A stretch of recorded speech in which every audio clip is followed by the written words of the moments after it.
Bonjour, nous nous retrouvons hélas une nouvelle fois pour faire une vidéo de catéchisme pour la leçon de première année, CE2, et nous allons faire la leçon numéro 7 de notre cahier ce soir. Alors, cette leçon nous fait découvrir le premier miracle que Jésus va accomplir. Alors, pour bien comprendre d'abord ce que c'est qu'un miracle, nous allons essayer de revenir un petit peu à ce que Jésus est et ce qu'il va pouvoir faire. Jésus, c'est Dieu. Jésus, c'est Dieu, et donc c'est lui qui est à l'origine de tout ce qui existe et des lois de la nature. Un miracle, c'est quand Dieu décide de changer d'une manière unique, ponctuelle, à un moment précis, une loi qu'il a créée. Et il peut le faire parce que c'est lui qui l'a fait. Voyez ? Alors, c'est quelque chose qu'on ne va pas pouvoir expliquer directement, mais qui va avoir du sens. On ne va pas pouvoir l'expliquer directement parce que ça vient de Dieu. Des fois, il y a des choses où il y a des trucs. Il y a la magie. Je vais vous faire un tour de magie. Si je prends un jeu de cartes, alors je ne vais pas faire le tour de magie parce que c'est trop facile en fait avec une vidéo parce que je fais ce que je veux. Mais vous voyez, si je prends ce jeu de cartes et que je le lâche, il y a deux solutions. Soit il tombe vers le bas, là il va suivre la loi naturelle de la gravité. Soit je lâche le jeu et il monte vers le haut. S'il monte vers le haut, soit il y a un truc que vous ne voyez pas, une petite ficelle dans mon dos, je tire quelque chose, voilà, il y a un truc. Donc ça peut s'expliquer, sauf que quand on n'a pas d'explication, on est étonné. Soit c'est Dieu qui a changé les règles. Il faudrait que je sois Dieu et que je fasse monter sans truc ce jeu vers le haut. Alors je ne suis pas Dieu, donc je ne le ferai pas dans cette manière-là. Et surtout, si j'étais Dieu, eh bien je pourrais faire comme ça des miracles, sauf que Dieu ne fait pas des miracles simplement pour s'amuser ou pour épater la galerie. S'il fait un miracle, c'est parce que ça a un sens. Alors on va voir dans l'Évangile le premier miracle que Jésus a fait. Et on va expliquer après pourquoi il a fait ce miracle, quel est le sens. Donc il a changé les lois de la nature une seule fois, comme ça, en passant, mais il va falloir retenir surtout pourquoi il fait ce miracle. Parce que ce n'est pas pour épater la galerie, ce n'est pas pour se montrer supérieur, ce n'est pas pour jouer, pour attirer l'attention à lui, c'est pour transmettre un message, non seulement à ceux qui étaient là autour de lui il y a 2000 ans, mais aussi à nous-mêmes. Alors, nous savons que Jésus a grandi à Nazareth, ici en Galilée. Et nous savons que quand il commence à appeler ses apôtres, à aller accomplir sa mission pour Dieu dans le monde, eh bien, il va avoir 12 apôtres qu'il a choisis pour le suivre, qui viennent aussi de Galilée, autour du lac de Tibériade. Et voilà que l'Évangile nous raconte que Marie, la mère de Jésus, est invitée à des noces. Des noces, alors qu'est-ce que des noces ? Quand on a le temps, on fait le cours de catéchisme, on cherche toujours qu'est-ce que c'est que des noces. Elle a invité Marie à des noces, un mariage tout simplement, une grande fête de mariage. Alors il y avait le mariage, et puis après on faisait un grand repas, mais alors comme on fait maintenant, mais là c'était un repas qui durait plusieurs jours. Et voilà que Marie est invitée à Cana, vous voyez, c'est pas loin de Nazareth, c'est des gens qui connaissaient, des voisins, et Jésus aussi est invité avec ses apôtres. Voilà, donc Jésus et Marie, les apôtres, sont à Cana et ils font la fête dans un repas de mariage. Jusque-là, tout semble normal, tout se passe bien. Il y a dans le mariage, les mariés bien sûr, et puis il y a souvent le père du marié qui est un peu responsable, c'est le maître du repas, c'est lui qui est un peu responsable que tout se passe bien. Mais tout ne va pas bien se passer et lui, il ne va pas s'en apercevoir. C'est Marie qui va s'apercevoir d'un problème que les serviteurs du repas ont tout de suite perçu, eux, c'est-à-dire qu'à un moment, voilà qu'il n'y a plus de vin. Et c'est un gros problème, parce qu'il n'y a plus de vin.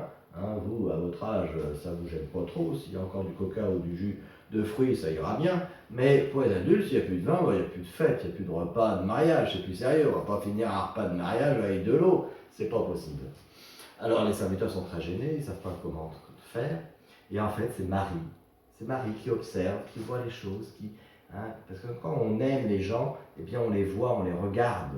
Et s'ils ont une inquiétude, ça se voit tout de suite, et c'est Marie qui va voir cette inquiétude des serviteurs du repas.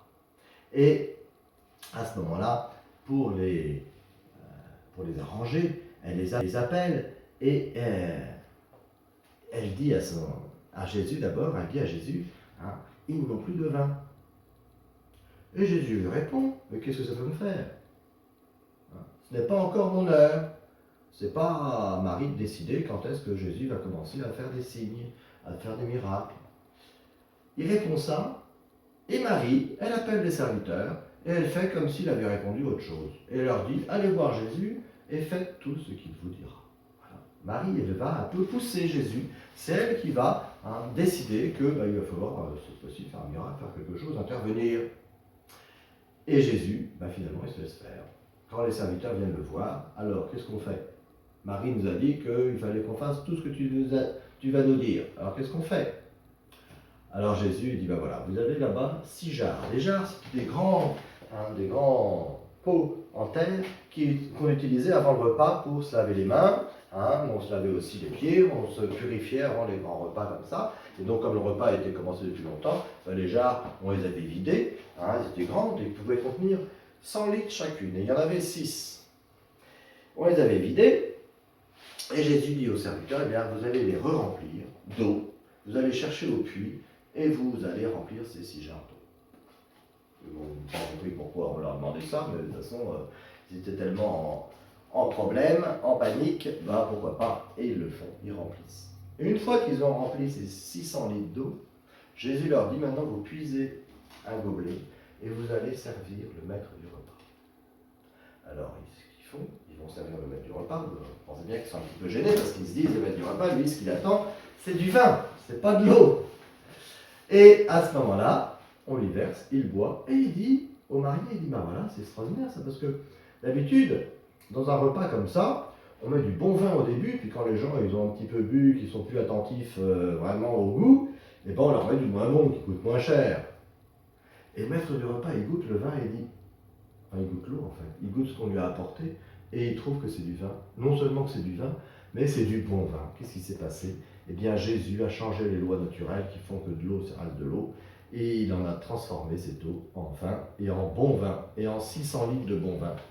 Voilà le premier signe. C'est Saint Jean qui raconte dans son évangile cette histoire, et qui dit c'est le premier signe. Il ne dit pas le premier miracle, c'est la même chose, c'est un miracle. Mais c'est pour nous faire comprendre que, bien sûr qu'il y a un miracle, mais derrière le miracle, il y a un signe que Jésus veut nous faire. Et pas simplement aux gens qui étaient à table et qui ont pu continuer à faire leur repas jusqu'au bout, mais à nous. Qu'est-ce que Jésus veut nous faire comme signe pour qu'on comprenne quelque chose à travers ce miracle? C'est la question qu'on va se poser.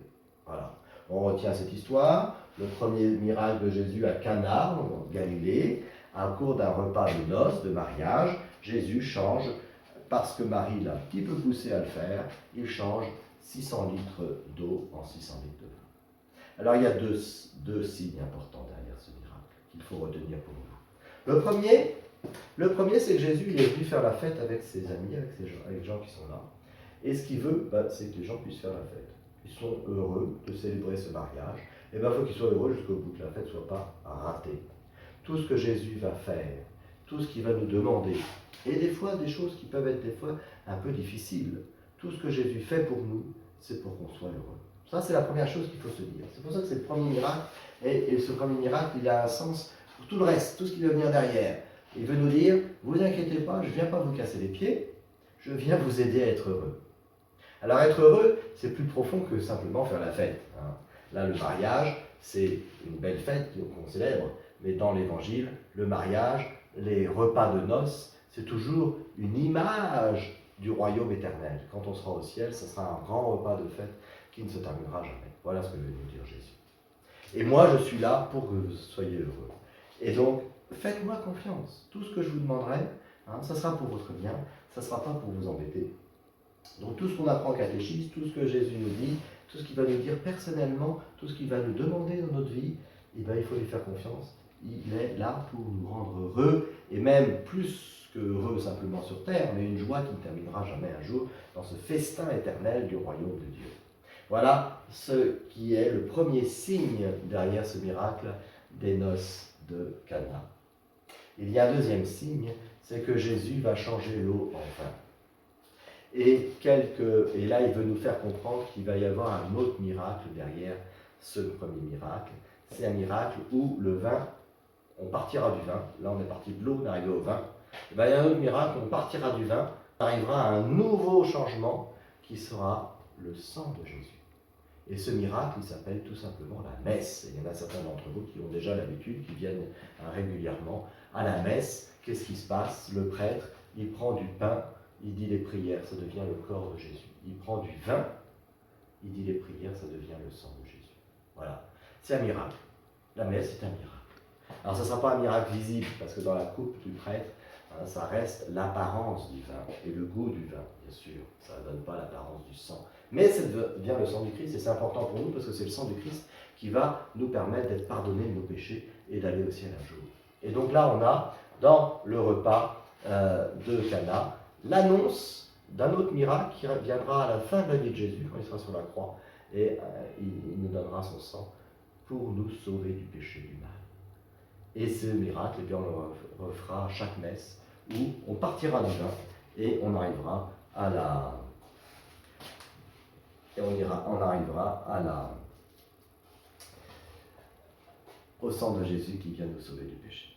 Voilà donc le double signe qu'il y a dans le miracle de Cana. On continue avec une petite rencontre. Pour finir, c'est surtout le miracle de Cana qui est important aujourd'hui, mais il y a une petite rencontre dont on nous parle aussi de Jésus avec un notable. Qu'est-ce que c'est qu'un notable? C'est un personnage important. Voilà, quelqu'un qui est important et qui va être influent. Et ce notable, il s'appelle Nicodème. Alors c'est important de le dire parce que les gens importants, les gens qui ont une influence sur les autres à l'époque de Jésus, ils n'étaient pas trop du côté de Jésus d'habitude, parce qu'ils étaient jaloux en général de ce que Jésus commençait à être reconnu et écouté par tout le monde, et donc eux, ils étaient moins reconnus et moins écoutés, d'où leur jalousie. Donc les gens importants à l'époque de Jésus, ils n'étaient pas trop de son côté, et c'est même beaucoup de ceux-là qui vont vouloir sa mort pour le supprimer. Mais il y en a un qui s'appelle Nicodème, qui est un notable parmi les Juifs, mais qui, lui, eh bien, aime Jésus. Mais, justement, il a envie de lui poser des questions et de savoir mieux les choses, mais il ne veut pas trop qu'on le reconnaisse, parce que c'est pas bien vu dans sa condition d'être du côté de Jésus. Donc il viendra le voir discrètement la nuit. Et Jésus l'accepte, il peut répondre s'il veut, qu'il vienne. Et il vient le voir discrètement la nuit, et lui dit, qu'est-ce qu'il faut faire pour connaître le royaume de Dieu? Parce que je vois que tu fais des miracles, je vois que tu fais plein de belles choses, tu nous parles du royaume de Dieu, qu'est-ce qu'il faut faire? Et Jésus lui répond, pour connaître le royaume de Dieu, il faut naître à nouveau. Il faut renaître. Vous êtes né quand vous étiez bébé, et bien il faut renaître une nouvelle fois. Alors lui, c'est un adulte, il dit, c'est pas possible, je ne peux pas naître une nouvelle fois, je ne peux pas rentrer dans le ventre de maman pour ressortir, c'est pas possible. Et Jésus lui dit, mais si, tu n'as pas compris. Renaître de nouveau, c'est une vie nouvelle, et ce n'est pas simplement la vie du corps biologique, c'est ton âme qui doit renaître. Et qu'est-ce qu'il va lui dire, qu'est-ce qu'il va lui faire comprendre petit à petit? Parce que nous, on connaît par notre baptême. Notre baptême, c'est une nouvelle naissance. Et Jésus lui dit, voilà, pour connaître le royaume, il faut commencer, c'est le début du chemin, par naître dans l'Esprit Saint, dans l'amour de Dieu. Et ça, c'est le baptême des chrétiens que Jésus commence à expliquer à Nicodème à travers cette rencontre qu'il va avoir avec lui, de manière discrète la nuit. Voilà. Cette leçon numéro 7, voilà, donc dans notre cahier, à la page 19, 20 et 21, les noces de Cana, et puis le miracle, le premier signe de Jésus, et puis la rencontre avec Nicodème de nuit. Voilà pour cette leçon, on verra pour la suite. Restez bien à l'écoute, mettez un petit message pour nous dire que vous avez suivi cette leçon et retenu, parce que c'est bien de la regarder, il faut retenir, c'est important pour avancer, progresser dans notre programme. À bientôt, au revoir.